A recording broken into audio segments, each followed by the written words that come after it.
What is going on, beautiful people of the world? My name is Garrett Wolf, and I am the host of the #1 podcast for people who are trying to go from saggy flabs to six-pack abs. I've built my body over the last 8 years, and in the last 3 years, I've helped hundreds of online clients shred unwanted fat and embody the best version of themselves. Now, let's jump right into today's show. What is going on, everybody, and welcome back to the Alpha Movement podcast. This is the #1 show for people who are trying to go from saggy flabs to six-pack abs, all without giving up the most enjoyable aspects of their life. In today's episode, we got a little bit of a Q&A going on. Normally, I do these on Saturday, or at least I was going to try to. This is only the second episode of the Q&A. But I went out Friday night and I forgot to post the poll for the Q&A questions. Sorry about that. That's my fault. So I posted them on Saturday and decided to do the Q&A today on Sunday. So I got some questions in from you guys. We got another top 3 questions just like we did last week on the show. I love these Q&As. They're super duper fun because I just talk directly to you guys, talking directly to the audience. It's really like one-on-one kind of answering your questions, and then you guys can come watch these podcasts and learn a little bit and get your answer directly from the horse's mouth. All right, guys, so we're going to hop right into Q&A here in a second, but if at any point during this episode you enjoy what I have to say or you take some value from this podcast, please screenshot my face, share it to your Instagram stories, tag me at _Garrett Wolf, and I will reshare it to my story and send you a free gift. Other than that, guys, hopping right into Q&A here. I'm pulling the questions up on my Instagram. The first question is tips on growing a following. So I'm assuming this person means a social media following. How to build up an audience, how to build up a following. One of my favorite topics, as a matter of fact, because if you guys didn't know, one of my biggest goals is not only to run this Alpha Movement podcast and the Alpha Movement Coaching Academy, where we take skinny fat men and turn them into fit freaks. Or, the other way to say it is to go from saggy flabs to six-pack abs. That's kind of the more dumbed down way to say it. That's one of the main tips actually in growing a following, is making your message not only appeal to the masses, but at the same time appeal to one certain demographic of person. So if you take saggy flabs to six-pack abs, it's talking to people who want to specifically lose weight, or people who want to specifically get a six-pack, or people who specifically have extra unwanted body fat and want to lose unwanted body fat and go from saggy flabs to six-pack abs, right? People who want to reveal their abs for the first time, people who want to lose weight, people who want to lose fat. So as you can see in that little breakdown, not only am I niched down into one area, which is simply fat loss, but I'm also in a broad horizon of gaining a six-pack, losing fat, losing weight, getting stronger, getting more confidence. Basically encompasses every single type of person all into one, while also dialing in on one specific outcome, which is getting a six-pack. And that's how you can talk to one kind of demographic, one niche audience, people who want to get a six-pack, while also talking to everyone at the same time, which is the masses, which is the message of just simply losing weight. Because basically, everybody wants to lose weight. At one point or another time in their life, everybody wants to lose weight. Maybe not everybody wants a six-pack, but nobody likes having saggy flabs. Everybody basically likes six-pack abs, not meaning that everybody wants to get them, but everybody basically likes six-pack abs, or at least they like the look of it. And so that's kind of the first tip, is dialing in specifically on one niche target audience while also hitting the pain points of everyone at the same time. So something like that is going to help you when it comes to building an audience. Other than that, though, I have so many different directions that I could take this, because I've been growing a brand for the past 3 years of my life. By no means am I an absolute expert at all whatsoever. I'd still say I'm in the very, very, very beginning stages of building a brand. But we have been able to amass a following of around 27K on IG, 20K on TikTok. So we're around, almost 50,000 followers across the entire span of the internet. We're almost at 1,000 subs on YouTube. That's kind of one of the newest ventures. We got the podcast going. And so basically, if I could I mean, there's so many directions. I'm trying to think of where I want to take this here. But if I had to dial it into one thing, or maybe two things, there's a couple things that kind of come to the front of my mind here. Number one is that there's different channels, and by channels I mean social media apps, for distribution. Um, so I mean, of course, you can distribute to all of them, like Facebook, LinkedIn, TikTok, YouTube, IG, all of them, right? You can distribute to all of them, but only some of them are going to have you be found organically. on these distribution sites. And the only two where you can really be found organically is, let's be honest, you're not going to be found organically on Facebook. You're not going to be found organically on Instagram. I mean, let's just be honest. Some people think you can, some people tell you different, but in my experience, nobody's going to find you on IG unless you're a hot supermodel or you drive fast sports cars, because IG is like the Playboy book for social media. The only social medias you're going to be found organically on are TikTok and YouTube, because YouTube is one of the biggest search engines. Obviously, you have Google as well if you want to do like a blog, or if you want to make like websites or articles, but nobody really does that anymore because you have to pay a bunch for Google SEO.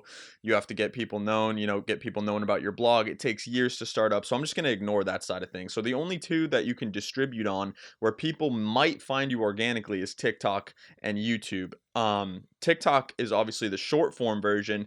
YouTube, you can post YouTube shorts. They're less likely to be found. You would have to post long form videos while optimizing the title and thumbnail for those YouTube videos if you actually want them to be seen, which is a very, very hard model to replicate.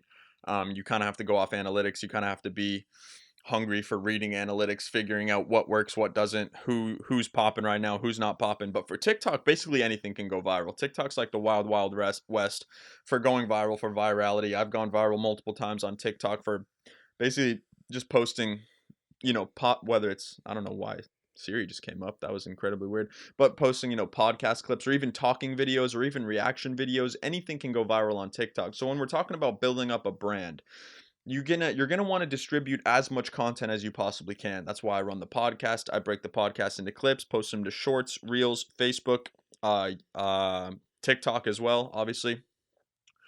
Facebook Reels also, you post them everywhere, and then you have long form content because I also post it on YouTube, and then you have short form content where I can break the long form into clips, post them across the different platforms that I just mentioned, and then you can even also create different shorts and different TikToks for each different channel, like YouTube Shorts, or IG Reels, or TikTok. You can make different videos and disperse them that way, because you don't want to make one video and disperse it to all the different platforms. You want to make it native to that platform, and when it comes to building a brand, you really have to hone in on those few things. So those are a few of my thoughts on building a brand. That's kind of my strategy with going about it. If there was one piece of advice I could give you, it's just put your head down and make content for years and years and years. Look at the time horizon of 5 to 10 years, because that's realistically what it's going to take to build up a brand. And I mean, it took me 2.5 years to build up 10K on IG, but that's because, again, it's not one of the distribution platforms that you're necessarily going to be found on.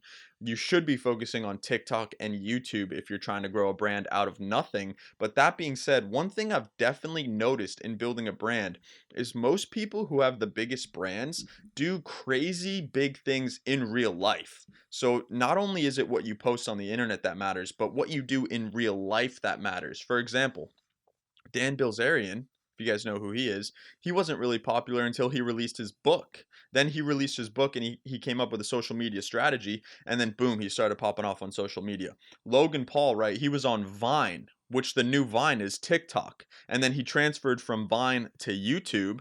And then from YouTube, he made a clothing brand. And then he made a private subscription model, the Maverick Club or whatever. And now he doesn't even do anything. He just does Prime, he does WWE, different boxing matches, whatever. But the point is, he does these different things in real life that allow people to find him in real life, and that snowballs his social medias and gives him more and more credibility and more followers across all platforms. You can say the same thing for so many people. They do crazy things in real life, and whether they record them or not, I'm talking about like things outside of content, like writing a book, or like going to events and speaking on stage, or going on other people's podcasts as guests. When you do things in real life, it allows you to be exposed to other people's audiences. It allows you to be exposed to other audiences in general, other groups of people. And that's where other people can really find you, come to your page, and follow you. Because if you think about it, building a brand is just getting other people to come to your page and follow you. So there's a couple different things there. You need to have your page looking good.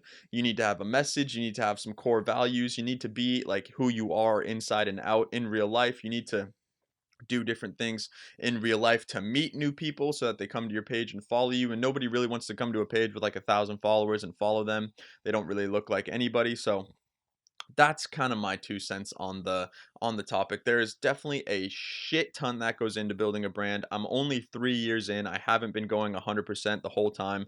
I'm looking at the 10-year time horizon. So if I have 7 years, eventually I'm going to try to get to 1 million followers across all platforms, maybe even more. Eventually, I want to release a book. Eventually, I want to release more courses, more videos, help as many people as possible. And in doing so, and especially in doing like real life things like speaking on stage, releasing books, releasing courses that help people, maybe some free courses, maybe some free stuff down the line. So more people get incentivized to come to me because I'm giving them free value. And then boom, it all stacks up, it all snowballs. You're always planting seeds, you're always posting content. Eventually, it will work if your content is good, or if you try to get better, or if you try to just improve as a person in general. So that's kind of some of my tips on growing a following. I could do a hour long podcast on this topic. I swear to God, maybe I will, because I can only, I can only delegate so much time to answering each of these questions. But maybe if you guys want to see it, let me know. Tips on growing a following, tips on building a brand, and I'll just make a whole podcast on it. I'll give you all my notes. I'll give you everything that I kind of do when it comes to building a brand. So let me know if you guys want to see that. The next question is Halloween plans question mark. I'll tell you what my Halloween plans are. Um, I'm gonna eat like a disgustingly vile amount of candy, probably in my room. There will probably be marijuana involved. Let's put it like that. Probably start off with some marijuana, right? Get a little spooky, get a little scary. Maybe light some candles, right? Because unfortunately, I'm too old to go trick or treating, so that doesn't really seem like it's in the question. So I'm thinking I start the night off with a little bit of marijuana, right? A little bit of recreational substances, if you will. Then see how the night goes a little bit. Maybe introduce a little bit of Halloween alcohol, right? A little bit of Halloween alcohol down the hatch, get a little bit turned up, a little bit lit. Because you guys got to keep in mind, my competition is on October 14th, and then Halloween is like, what is it, like the 31st or something? So it's going to be 2 weeks after. So I'll have ample time to kind of reverse diet out of it a little bit. Then when Halloween comes around, I'm going to have a ravenous appetite. I'm going to be off of candy for I don't even know how the fuck long, like 7 months. I'll be super hungry, very, very unable to control myself. And I think I'll give in to my desires for once, allow myself to indulge. And then, maybe we'll see how the night goes. Maybe I'll go out and hit the streets and then find you know, some spooky women to warm my bed, after the fact, after I throw up some candy, or after I eat like, you know, 30,000 calories of Halloween candy. We'll see where the night takes us. But Halloween's pretty fun. Maybe I'll find some college campuses to go chill at. Maybe I'll find some Halloween parties. I don't really know what I'll do, but that's probably how the night's gonna start. Bust open some Grey Goose. You guys can see it up there. Boom. A little bit of Halloween marijuana, get the night a little bit spooky, light a candle, maybe put some sheets over my head, turn into a ghost, and perhaps hit the streets, see what's going on. Or maybe I'll stay inside and just chill with some of my friends inside, eat candy, have some laughs, have a little bit of chill vibes. And then after that, Halloween isn't one of those big holidays I don't want to say middle-aged people, but young people. Like I'm 22 years old. I'm not in college, so I don't really have any like, Halloween bangers to go to. And I'll be in Virginia, so in Virginia I don't really know too many people. I went to college and high school here in Massachusetts where I am right now, but when Halloween comes around, I'll definitely be in Virginia, so I don't really have the hookup for any of those Halloween parties. But in any case, I'm sure I'll find something to do. There's no trick or treating, but all there really is to do on Halloween is eat candy and, party if you have a Halloween party to go to. And dress up parties can be fun, but I always find them to be a little bit strange, to say the least. So that's what I'll be doing. What are you guys doing for Halloween? Let me know in the comments below, or send me a DM on IG. I would love to hear, because Halloween's always been one of those kind of holidays where I don't really know what to do. Like now that I don't, ever since you stopped trick or treating, which was around like 15, 16 years old, um, what do you do other than dress up and go to like a dress up party, or just eat candy and chill at home? And I mean, I guess, see, now that I'm thinking about it, some people watch like those Halloween movies together, I guess. But I don't have like a significant other or like a loved one to do that with, so that'd be rather depressing sitting at home watching like Spirit of Halloween or whatever it is. The one with Skeletor, the night before Christmas, is that what it is? The one with the claymation movie. I hate that shit. Everyone loves that movie. I fucking dude, claymation looks like ass. I can't stand that shit personally. If you like that movie, then I hate you, nevertheless. In any case, let me know what you guys are doing for Halloween. Give me some ideas. Actually, DM me on IG. Let me know what you're doing for Halloween, so then maybe I can get some ideas. I can get some inspiration. What the hell do you do on Halloween? I guess you carve pumpkins. You could do some of that shit. I think I did that one time, but I'd rather not do that, frankly. I'd rather not carve pumpkins. That's it's not the most fun thing in the world to me. In any case, I think what I would rather do is just go to a Halloween party. That'd probably be the most fun. Or I'm gonna end up sitting at home, eating candy, indulging myself into my desires, and probably chilling with my boys online, as I usually do. That's how I usually spend most of my holidays, is with the online boys, chilling, trapping, just having a good time, leaning back, relaxing, and just reminiscing about all the good times. So that's where I'll probably be. But let me know what you guys are doing for Halloween. In any case, the last question.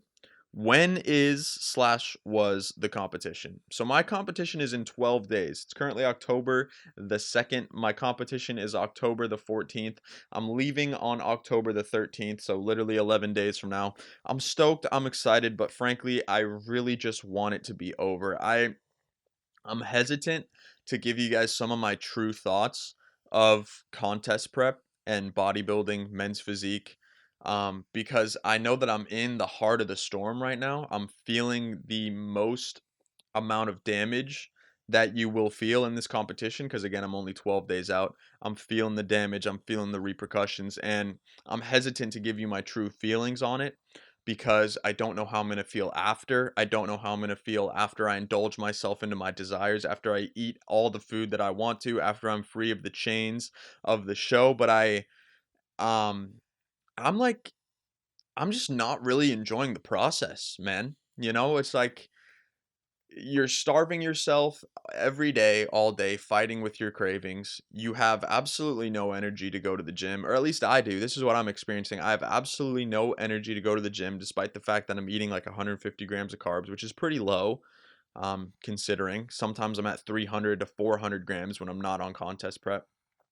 You're doing all this damage to your body for one night, and the logistics of this one night is you literally walk on stage for 15 seconds, you pose for 10 seconds, and you let three typically male judges judge your physique, and they judge you. Mind you, these three judges would never prep for a contest in their life. They're just like complete randoms, right? And I don't want to sound like, you know, I don't want to like talk down. I actually don't know who the judges are, but typically it's like three men. I have no idea who the fuck they are. They don't diet for content. I don't think they do. Maybe they do. I don't know. But in any case, it's three people, three strangers judging you based on your appearance, judging how good you are, judging how disciplined you were, judging your battles off of 35 seconds of posing, and you have to dehydrate yourself. You have to starve yourself to these unhealthy weights that your body does not like to be at. You lose performance in almost every aspect. My testosterone plummeted. My motivation went to the fucking ground. My ghrelin went through the roof. My cortisol was at an all-time high. I was stressed beyond belief. I couldn't eat. I couldn't barely sleep. I couldn't do anything. I'm just like, the process, all for this one day of three random strangers judging you for 45 seconds based on a pose that you did for 15 seconds and against other people, like, just based on your body. And I'm just like, I just don't know if I really fuck with all that. Before I signed up for this, like, I thought bodybuilding would bring you to new heights, which it did. It brought me to new heights. I unlocked a lot of cool things about myself that I didn't learn. I thought that it would make me excited to be as shredded as possible, but really the logistics of being as shredded as you possibly can be are a lot of the symptoms I just mentioned. None of it is very fun. You lose a whole bunch of confidence because you have no testosterone. You lose a whole bunch of will to live because you're just like, you can't eat like anything. You can't go out with your friends. You can't do basically anything. I mean, I did because I have other priorities other than just this one show. It was a bucket list item for me. I'm not going to win. I'm not trying my hardest. I'm not giving it 100%. The past 3 weeks I've gone out with my friends on the weekends. I've drank, I've, smoked weed. I do whatever I fucking want. And I'm going to do this bodybuilding show. I am the leanest I've ever been. I am going to step on stage looking pretty disgusting, looking pretty crazy. But all of it is just to say that, like, I'm kind of sick of people judging me based on my own appearance. It's like, I've always, like, I could make a whole podcast on this topic. And so the question was, when is slash was the competition? It's in 12 days. That's the answer to the question. In terms of how I'm feeling with the contest, it was fun at first. I did gain a lot of new heights. I unlocked a lot of whole food eating that I wouldn't have prior. There's a lot of positives, but the logistics of the show is like, I almost feel like it's a glorified beauty pageant for boys. And I just don't know if I've always been like the fitness guy. I've always been 100% a fitness personality. And I think I need to evolve some other aspects of my life so that I'm not just the fitness guy, so that I'm not just judge me on my appearance guy, so that I have multiple layers to me and my personality. It's not just look at me, I'm the most shredded guy, I'm the most alpha guy, I'm the coolest guy up here, I have the most confidence, I look the most diced. I don't want to judge. I'm a really big guy based on appearance. I want to be careful what I say because I don't want to backpedal. I don't want to say some shit that I don't mean. I care a lot about appearance. I care a lot about appearance, but at the end of the day, your appearance is not the only thing that matters. And like what you see on the outside is not the only thing that matters at the end of the day. And in this bodybuilding scene, it's really, really kind of disheartening and it's a little bit gross how we judge each other solely based on your appearance and we never look behind the layers to figure out who it is who's actually under, all that skin, all that muscle, all that testosterone. And also I'm doing an untested show, man, and so I'm talking about all these hormones being like plummeted to the ground. My hormones are not optimized. I'm going into an untested show natty as fuck, literally like my coach said that a lot of people who go to the show are natty. I can't imagine that to be true. We'll see what happens. We'll see who I'm against on stage, but a lot of these people are probably optimized. The winner is probably going to be optimized. He's probably on PEDs. And so it's just a bucket list item for me. I'm not going to win. I just wanted to compete in a bodybuilding show because I figured if I died tomorrow and I did all this bodybuilding for 8 years of my life and I didn't step on stage to showcase my work, then I would regret it. And ultimately, I wouldn't have known how the experience went. So I'm thankful I did it. I'm thankful that it's ending. I'm thankful that it's coming to an end. And I can't wait to see what I do next. Next, I really want to focus on my business. I want to focus on my mindset, my mind, like getting stronger in the gym, fortifying everything because these past 6 months of my life, I've been degrading. I've been losing body fat. I've been losing motivation. My hunger's been going through the roof. My stress has been going through the roof. I haven't done a whole lot of self-care. I'm just kind of grinding, putting my head against the wall.